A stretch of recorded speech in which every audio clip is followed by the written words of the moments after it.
Herkese merhaba arkadaşlar. Ben Caner. Bugün yeni bir videoda da sizlerle beraberim. Bildiğiniz üzere benim kanalımda hep böyle eğitim içerikleri, işte sizi bilgilendirecek, finansal okuryazarlığınızı arttıracak içerikler var arkadaşlarım ve ben bu içerikleri çekmeye devam edeceğim. Bugün de yine sizin finansal okuryazarlığınızı arttıran bir içerikle sizlerle beraberim. Bildiğiniz üzere 217 tane video var ve bu videoların yani çok büyük bir çoğunluğu eğitim videoları ki biz aşağıda bir özel strateji çekmiştik arkadaşlarım. 5-8-13 hareketli ortalama stratejisi videosunu çekmiştik. Burada 17 dakikalık bir video. Sonrasında ise bunun TradingView taraması olarak stratejisini paylaşmıştık arkadaşlarım. Bugün çok muazzam iki tane indikatör buldum. Onları kullanarak direkt TradingView tarama kısmına gitmeden grafik ekranında nasıl uygun hisse senetleri çıkar, yani o tarama ekranları nasıl çıkar? Ayrıca işte Bollinger bandı ile harmanlanmış bir şekilde 5-8-13 stratejisi nasıl kullanılır sizlere onu göstereceğim. Bu iki indikatörü Telegram kanalımda paylaştım arkadaşlarım. Telegram kanalımın linki aşağıda açıklama kısmında var. Şu anda işte ekranda geldi arkadaşlarım. Oradan gidip bu iki indikatörü alıp kullanabilirsiniz arkadaşlarım. Bu iki indikatör gizli indikatör arkadaşlarım. Yani link üzerinden tıklamadığınız sürece indikatörleri bulamazsınız. Şimdi lafı fazla uzatmadan hemen videoya geçeceğim arkadaşlar. Ondan önce sizden ricam lütfen kanala abone olup videoyu beğenin. Hadi videoya geçelim. Şimdi videoya geçmeden önce arkadaşlarım size bu 5-8-13 stratejisini tekrardan hatırlatmak istiyorum. 5-8-13 stratejisi neye dayanıyordu arkadaşlarım? Şunu da dayanıyordu. Kısa periyotlu hareketli ortalama, uzun periyotlu hareketli ortalamayı yukarı yönlü kestiğinde bu bizim için bir al sinyaliydi. Burada 5-8-13'te hani Fibonacci sayıları olduğu için bizim çok sık kullandığımız periyotlardı. Yani 5 günlük hareketli ortalama 8 ve 13 günlük hareketli ortalamayı yukarı yönlü kestiği zaman bu bizim için bir al sinyaliydi. Stratejimiz tamamen buna dayanıyordu. Biz bununla alakalı daha önce işte TradingView tarama videosu çektik ama öyle bir indikatör buldum ki arkadaşlarım, bu indikatör sayesinde şu gördüğünüz ekranda yeşil bir kutucuk içinde bizim bu 5-8-13 stratejisine uygun hisse senetleri tek tek tek çıkıyor. Biz direkt gidip oradan bulabiliyoruz arkadaşlarım. Şimdi burada ilk indikatörümüz şu arkadaşlarım. PEDEMA 513. Burada açtığımız zaman hemen şu şekilde görüyoruz arkadaşlarım. Bu nedir? Burada gördüğünüz gibi çok güzel bir şekilde çalışıyor arkadaşlarım. Şuraya bakın. Şurada en dipte al vermiş, en tepede sat vermiş. Yine dip noktada al vermiş, tepe noktada sat vermiş. Dip noktada al vermiş, tepe noktada sat vermiş ve en son yine aldı arkadaşlar. İşte biz bu şekilde e, kendi kesişime, hani daha önceden kendimiz bakıyorduk ya, 5, 8'i ve 13 yukarı yönlü kesmişim. 3 tane EMA koyuyorduk. Hani bakıyorduk. Kendimiz analiz ediyorduk. Burada direkt 5, 8 ve 13 yukarı kesti. Al sinyali oluşuyor. Aşağı kesti. Sat sinyali oluşuyor. Yani işimiz kolaylaşmış. Ayrıca taramaya girmeden de şurada tarama kısmında bizim için uygun hisseler çıkmış. Ben şu an bir haftalık taramaya bakıyorum. Bakın, bize bu al sinyali çıktığı zaman almış olsaydık, hatta bir hafta sonra almış olup sat sinyali çıktıktan bir hafta sonra satmış olsaydık gerçekten güzel bir kazanç elde ederdik arkadaşlarım. 133 günde %70'lik bir kazanç elde ediyorduk mesela. Gibi birçok örnek verilebilir.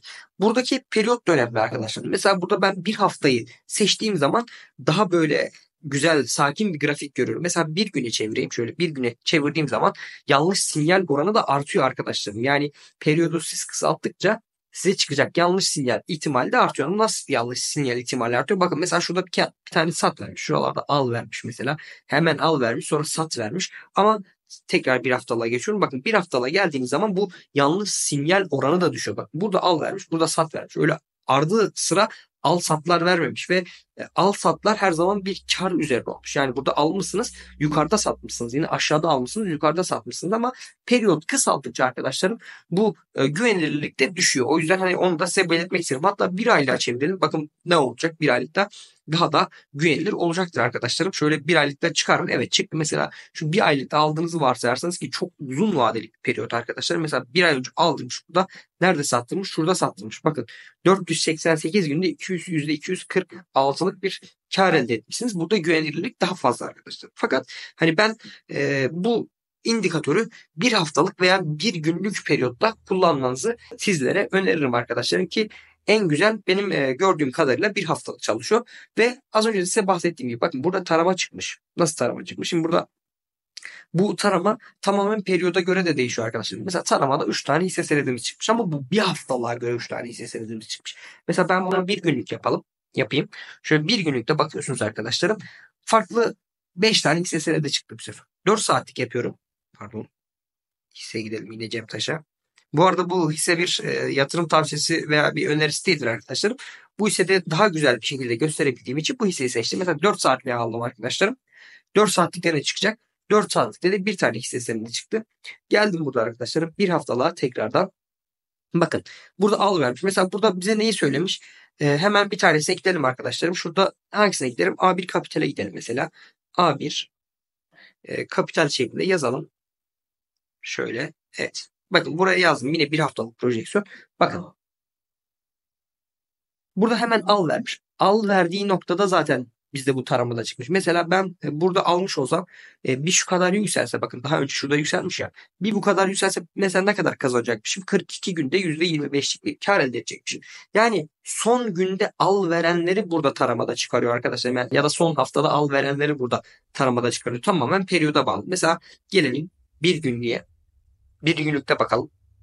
Hangi hisse senedini veriyor? Mesela burada Alfas. Gelelim hemen arkadaşlarım. Alfas şeklinde yazalım. Yazdım. Alfa Sonar Enerji çıktı. Burada bakıyoruz. Burada vermemiş arkadaşlarım ama şurada incelediğiniz zaman şunu şöyle yapayım. Bakın 5 günlük hareketli ortalama 8 günlük yukarı kesmiş. 13 günlüğü de yukarı kesmiş arkadaşlarım. Daha al vermemiş ama her an verebilir yani. Bu ona uygun çalışmış. Mesela farklı bir şey. Bir tane gidelim. Ak F'ye gidelim. Yenilenebilir enerji yine bu da. Yenilenebilir enerji. Yenilenebilir değil. Özür diliyorum. Burada mesela yine sistem aynı. Bakın 5 günlük 8 günlük yukarı yönlü kesmiş. Burada da göreceğiniz üzere farklı bir hisse senedine gidelim. AGESA'ya gidelim mesela. AGESA. Burada tek tek bakmanız lazım arkadaşlar. Ama hani bu işinizi gerçekten çok kolaylaştırıyor. Neden çok kolaylaştırıyor? Mesela burada taramada çıkmış ama hani burada yine şöyle olmuş. Bakın burada bir aşağı yönlü şuralarda 5 günlük sarkmış. Sonradan tekrar yukarı yönlü kırmış. Tekrar bir al vermemiş. Mesela ben buna güvenmem. O yüzden tek tek incelemeniz lazım. Nasıl güvenmem arkadaşlar? Mesela yüzde al vermiş. 147'ye kadar %47'lik bir yükseliş yapmış. Tekrar yukarıda 5 günlük 8'de 13 yukarı kestiği için bir al sinyali oluşmamış. Ama bizim taramamıza çıkmış. Farklı bir hisseye gideyim arkadaşlarım. Hemen şuna gidelim. Bu şekilde en güvenilir hisse senedinde bulmaya çalışıyoruz arkadaşlarım. Bakıyoruz mesela burada ne çıkmış? Burada da büyük ihtimalle yine aynı olmuş. Bakın al çıkmış bir günlükte ama bu 2 günlük periyotlu olmuş. Mesela 4 saatliğe gidelim. 4 saatlikte bakalım. Bu şekilde kendiniz tek tek arayarak da en güvenilir hisseyi bulmalısınız arkadaşlarım. Şunu hemen Aksen yapalım mesela Aksen. Yine dediğim gibi en güvenilir şekilde bir haftalıkta çalışıyor arkadaşlarım bu indikatör. Aksen'de de mesela yine bizim dediğimiz sistem olmuş. Yine 5 günlük hareketli ortalama bir aşağı sarkmış. Tekrardan yukarı yönlü gitmiş. Yine dediğim gibi bunun en güvenilir taraması herhalde bir haftalık periyotta olan. Mesela yine farklı bir hisse senedine gidelim burada. Şöyle Anadolu Hayat Emekli'ye gidelim. Bakın burada da gördüğünüz gibi al sinyali oluşmuş ve dip diyebileceğimiz bir noktada oluşmuş. İlk baktığımız A1 Kapital'de de öyleydi. Yine bir haftalık taramada dediğim gibi en güzel sonuçları veriyor. Tek tek girip bakmalısınız. Şimdi bir diğer indikatörümüze gidelim arkadaşlar. Yine bu da aynı sisteme dayalı. Bu da 5, 8, 13 taramasını kullanan fakat ekstra olarak buna Bollinger Bandlarını da ekleyen bir tarama arkadaşlarım. Bu neye göre oluşuyor? Burada yine 5, 8, 13 hareketli ortalama stratejisini baz alıyor. Ekstra olarak bir de Bollinger bandı indikatörünün ortasındaki hareketli 20 periyotluk hareketli ortalamayı kırmasını baz alıyor. Burada da gördüğünüz gibi farklı hisse senetleri çıkıyor. Yine burada al sat sinyali şeklinde bize yeşil ve kırmızı olarak veriyor ve burada taramada farklı çıkıyor. Şöyle bir günlüğe baktığımız zaman arkadaşlar mesela yine farklı hisse senetleri bize verecektir. Burada vermemiş. Ayrıca şöyle bir şey de yapabilirsiniz arkadaşlarım. Bakın gelirsiniz burada girdiler kısmında burada hisse senetleri var. Burada işte X banka işte X elektrik olarak girilmiş. Fakat gelip siz burada özel kendinize taramak istediğiniz hisse senetlerine girebilirsiniz. Zaten burada 40 tane bir hakkınız oluyor. Burada mesela en altta girilmiş Coca-Cola, Alarko, Türk Traktör, Pegasus. Buradan 40 tane sizin böyle gözleminizde olan hisse senedine girersiniz veya güvendiğiniz hisse senetleri olur. Mesela buraya BIST 30'u girersiniz, BIST 50'yi girersiniz.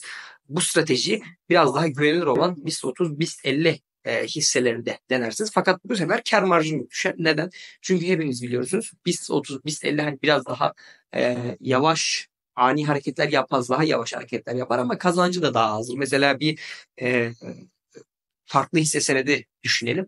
İşte mesela az önce örnek verdim. Mesela Anadolu Hayat Emeklilik veya işte tabii ki bu öyle olmuyor. RT bağlı mesela.